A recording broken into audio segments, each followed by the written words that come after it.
स्वागत है।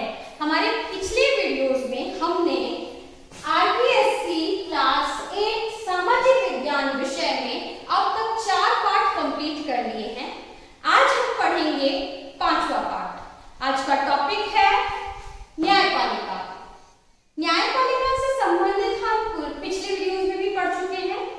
हमने पढ़ा कि सरकार के 3 अंग होते हैं, विधायिका, कार्यपालिका और न्यायपालिका। इस वीडियो से पिछले वीडियो में हमने कानून की समझ के अंतर्गत ये पढ़ा था कि भारत में कानून का शासन लागू है और सरकार के 3 अंग होते हैं।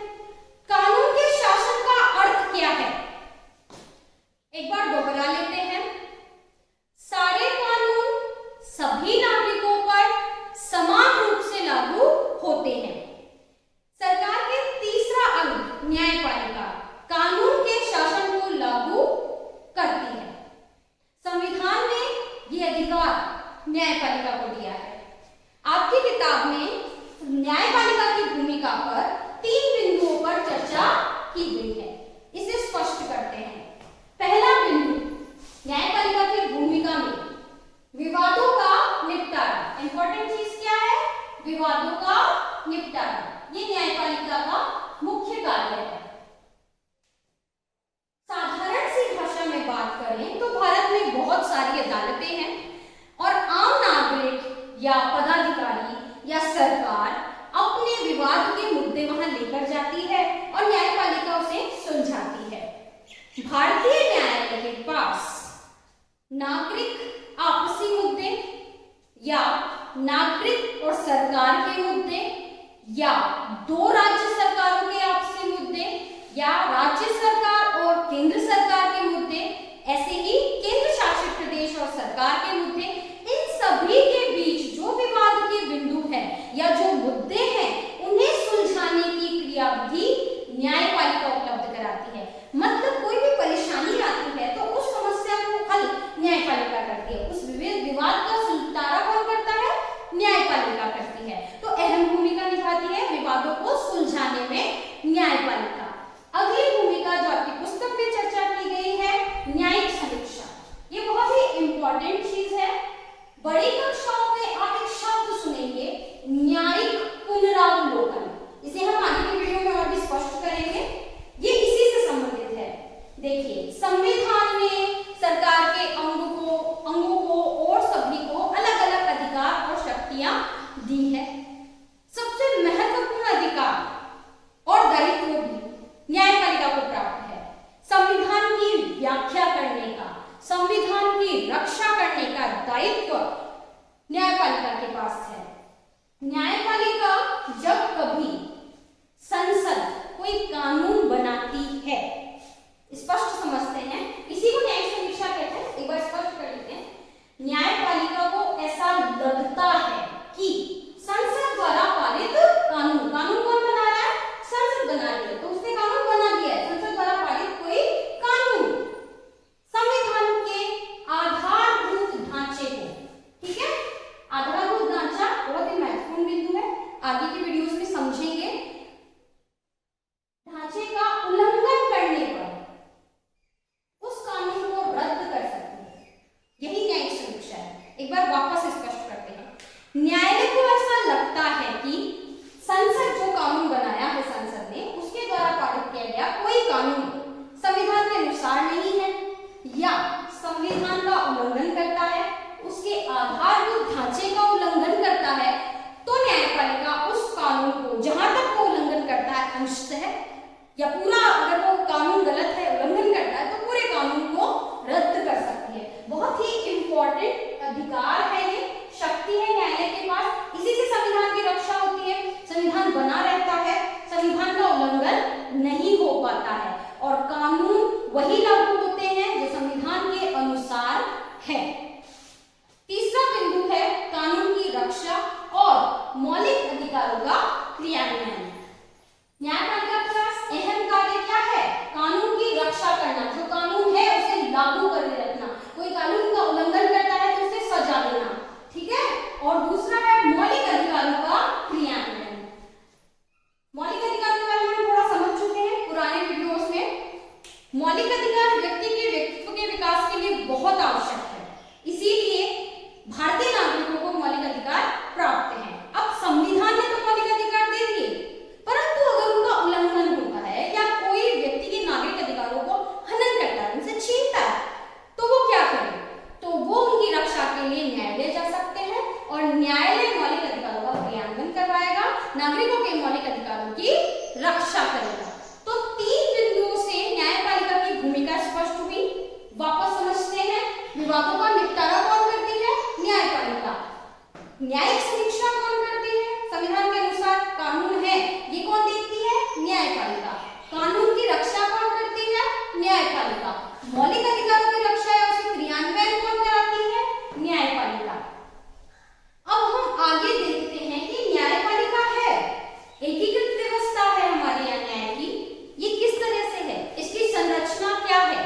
जुड़ा हुआ है। इस सबसे ज्यादा लोग कनेक्शन में किसके हैं? अधीनस्थ न्यायालय के। ये जो अधीनस्थ न्यायालय है सभी प्रकार के विवादों को हल करते हैं। इनको हम ट्रायल कोर्ट, जिला न्यायालय, अतिरिक्त सत्र न्यायाधीश, प्रधान न्यायिक मजिस्ट्रेट, मेट्रोपॉलिटन मजिस्ट्रेट, सिविल न्यायालय आदि भी कहते हैं। ये जो अधीनस्थ न्यायालय होते हैं ये जिला स्तर पर होते हैं, मेनली हर जिले में होता है, तहसील और शहर में ये होते हैं। अब इसके ऊपर जो स्तर है वो है उच्च न्यायालय। लगभग हर राज्य का अपना एक उच्च न्यायालय होता है। हमारे राजस्थान का जो हाई कोर्ट है, उच्च न्यायालय है, वो जोधपुर में स्थित है। अच्छा, राजस्थान के उच्च न्यायालय की स्थापना हुई थी 29 अगस्त 1939 को। एक बार दोहरा लेते हैं, राजस्थान के उच्च न्यायालय की स्थापना हुई थी 29 अगस्त 1939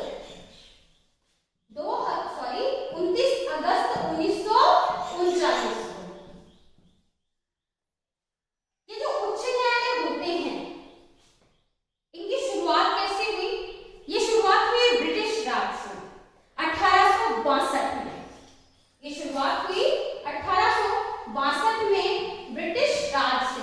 1862 में उस समय के प्रेसिडेंसी शहर थे कलकत्ता, बंबई और मद्रास। इन 3 शहरों में हाईकोर्ट की स्थापना हुई।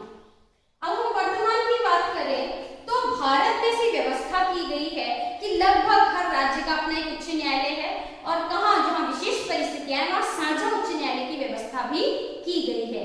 जैसे पंजाब और हरियाणा। पंजाब और हरियाणा में एक ही साझा उच्च न्यायालय है, वो है चंडीगढ़ हाई कोर्ट। चंडीगढ़ का उच्च न्यायालय किसके लिए कार्य करता है? ये दोनों राज्यों के लिए कार्य करता है। पूर्वोत्तर में भी ऐसी व्यवस्था है, कुछ केंद्र शासित प्रदेशों में भी ऐसी व्यवस्था है। तो वर्तमान में भारत में कितने उच्च न्यायालय हैं? ये है 25। भारत में वर्तमान में उच्च न्यायालय है 25। अभी 1 जनवरी 2019 को आपको पता होगा नया राज्य का गठन हुआ था तेलंगाना का, उसके लिए व्यवस्था की गई। अब 1 जनवरी 2019 से आंध्र प्रदेश का हाईकोर्ट अमरावती में और तेलंगाना का हाईकोर्ट हैदराबाद में कार्य कर रहा है। इसके बाद हमारे पूरे भारत में कुल हाईकोर्ट हो गए हैं 25।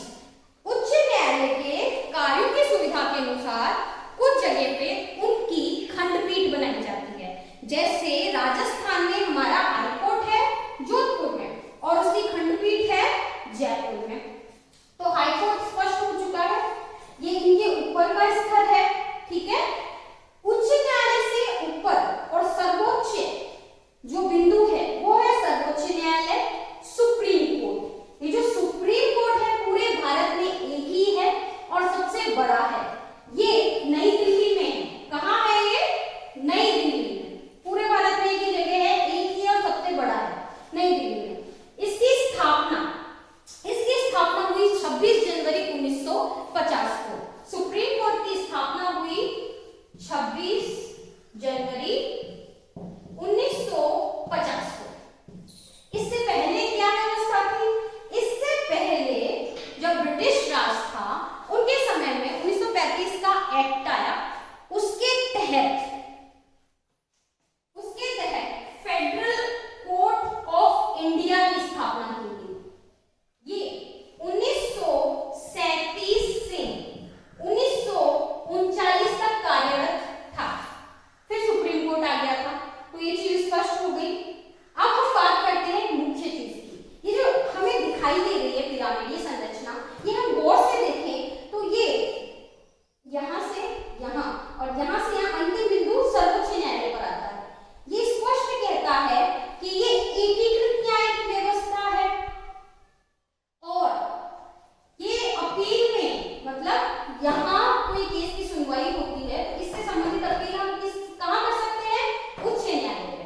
और इससे संबंधित अपील हम कहां कर सकते हैं? सर्वोच्च न्यायालय में। परंतु अंतिम अपीलीय न्यायालय कौन सा है भारत का? सर्वोच्च न्यायालय।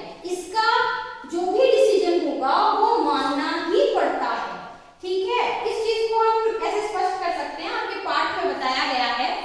लक्ष्मण नाम के लड़के की शादी होती है सुधा से, जो दिल्ली में रहते हैं। शादी के बाद में कुछ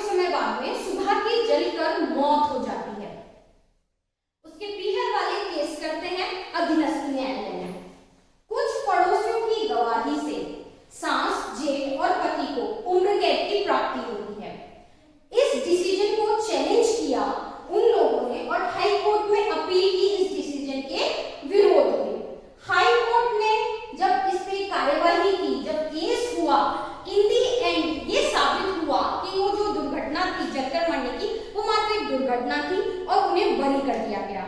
इस बात पे कुछ सालों बाद Indian federation of women lawyers संगठन ने इसके डिसीजन के विरुद्ध कहां अपील की?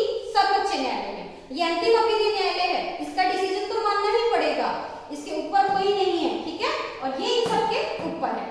यहाँ जब अपील की गई तो अच्छी तरह सारी केस की सुनवाई हुई और उसके बाद दोषियों को सजा दी गई। तो इस केस से एक चीज समझ में आई कि हम किसी भी डिसीजन से अगर संतुष्ट नहीं है, दोनों पक्ष में से कोई भी, तो वो अपील कर सकता है सर्वोच्च न्यायालय का 1 by 1, और अंतिम अपील यहाँ हो सकती है, स्वतंत्र है, सर्वोच्च है और इसके ऊपर और दूसरा कोई न्यायालय भारत में कार्यरत नहीं है, तो इसका डिसीजन मानना होगा।